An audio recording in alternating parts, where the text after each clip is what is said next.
Okay, now we're going to do a quick review of the Canadian population and its makeup and its history. We're going to start with the Indigenous population. For a person who is First Nations, Inuit, and Métis, Indigenous families consist basically of parents, children living together in a household, but also the extended family network is also a part of that, where the share of culture, storytelling, and other sorts of community supports and practices help the Indigenous population begin to reclaim their health and their community. It's from this first Indigenous people who arrived thousands of years ago that the area is now Canada. It's been populated by waves of immigrants over the years. The social structure and the cultural norms and the values have changed with each passing wave. With ongoing discriminatory practice, Indigenous people have had low high school graduation rates and high rates of obesity and other health risks. The Indigenous population is growing nearly 6 times faster than the Canadian population as a whole, especially that's with the Métis population. Now, the younger population, more are childbearing age, so that growth is producing more young people of childbearing years. More individuals are identifying as Indigenous in the census as time goes by. Now, the next group we're going to touch on, we're only doing a quick review on this. It's just to give us a sense that Canadians had its own little history, and it's not as long, certainly, as many other European countries are. The English and French Canadians, the character of English Canadian society has roots in Britain. Canada became part of Britain Empire as a result of conquest and colonization, and the early English immigrants sought individual fortunes and were members of the Protestant sect. Now, chief responsibility was nuclear family members. Quebec government, they encouraged a society that was mirroring France and discouraged dissonance and was heavily influenced by the Roman Catholic Church. And it was based on 4 basic elements. The Roman Catholic Church defined the family and educational goals. Rural lifestyle was central. 3 large families were ideal. And 4, the underpinning for French language and culture, only the importance of the French language was remained unchanged, but it was made central only in Quebec, rather than to the French Canadian culture as a whole. From 1960 on, the authority of the Roman Catholic Church was replaced by education, industrial economy, getting more industrialized from farming, and large families were replaced by smaller families. And that became a big shift in Quebec and in the French Canadian population. And this was also affected by the sexual revolution and contraceptive advances. Now, the provincial government took over social services, and as a result, the Quebec family support programs have become one of the strongest in Canada. Now, we have other immigrants aside from Indigenous populations and the French Canadians and English-speaking Canadians. There are other immigrants. Diversity of Canada's population will continue to increase significantly over the next decades. The 2011 census contained about 200 plus ethnic groups.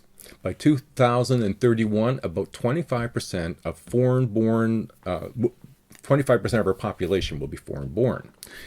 What's interesting about that, though, is about 30% will belong to a visible minority, and nearly double the proportion reported in 2006 census. The vast majority of visible minorities, they live in cities. For the most part, 63% of Toronto, 59% of Vancouver, and 31% of Montreal populations. Cities are attracted, partly because there's enclaves, and that's what we'll get into a little bit later. An increasing number of Canadians report belonging to more than one ethnic group. This can be because of mixed-race families are varying, marriage and common law families between mixed visible minority groups, individuals, children being born to such parents, and children adopted internationally. So Let's consider the patterns of immigration. Mixed race couples experience difficulty in sort of coming from two different cultures makes it a challenge to how to get blended in, if you will. It's impossible to talk about immigration as a single group. It's much more complex and dynamic. Many factors have affected who is allowed to immigrate from where and how many could come in a particular period, and what their experience was like upon arrival.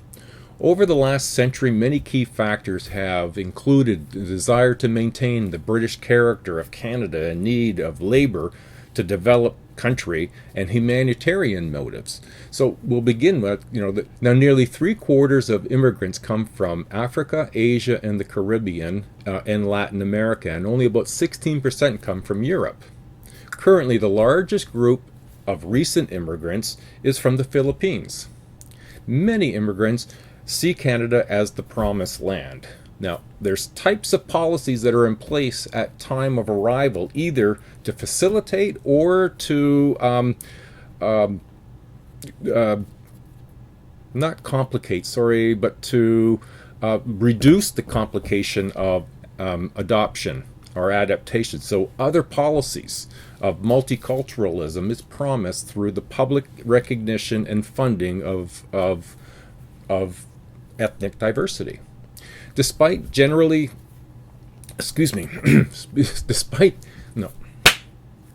despite generally being more highly educated and skilled now, immigrants have difficulty finding work. The lack of Canadian experience interferes. Problems in having qualifications recognized. The lack of fluency in English or in French.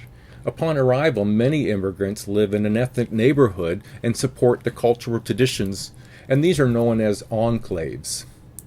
Cultural practices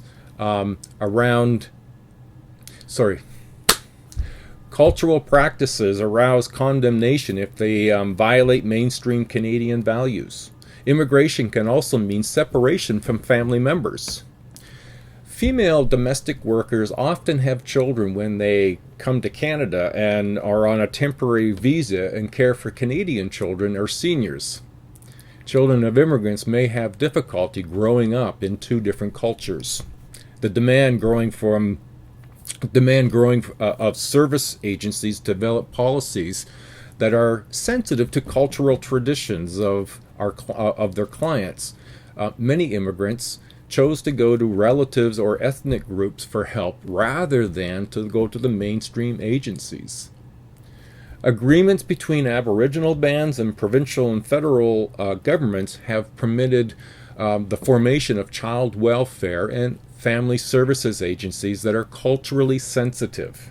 It's really important that, in Canada, because we're multicultural, how important it is to reach out and provide that sort of opportunity to learn and to, for us as Native Canadians to learn from new immigrants and for new immigrants to learn from us. So some questions you might want to consider while going through this chapter. List the areas in which you consider yourself part of a minority. Have you experienced any discrimination because of this? In what ways might this experience help or hinder you as you interact with others? Why is it important to be aware of differences between families? Differences don't equal inferiority. All individuals are shaped by family and culture heritage, wider social context, past experience. Canadian population is becoming more diverse. The growing visible minority population is challenging governments and communities to remove barriers to provide more equitable participation in social and economic life. Well, we've been affected by changes resulted from pressure for equal rights, and we will continue to move in that direction. I hope you've enjoyed this so far. This has been part 2 of Chapter 2. Next week, Getting Together, Chapter 3. Bye now.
Integration. When high levels of engagement in both the heritage and the mainstream cultures are sought, integration is a very adaptive pathway. It implies bicultural competence and flexibility.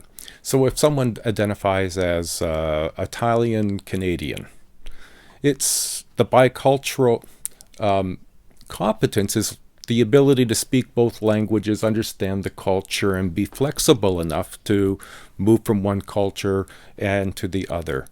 And that would be like an integration. You have not only your home culture, but also this new culture. Marginalization is when there's very little possibility or even interest in maintaining one's own cultural heritage and little interest in having relations with the dominant culture. Now this, you'll see this in examples where there are communities, especially in that big area of Toronto, the GTA, where there's communities of similar group people whose marginalization can be expressed by how far they have to get fresh fruit and vegetables or to a doctor. So marginalization can occur in big cities. It happens in smaller cities as well.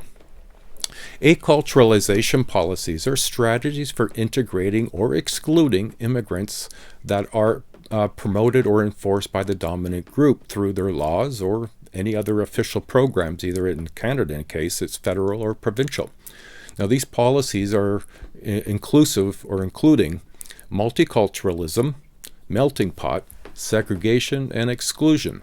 Now, multiculturalism policies, these are the kind of policies that accept diversity and includes and welcomes ethnic and cultural groups.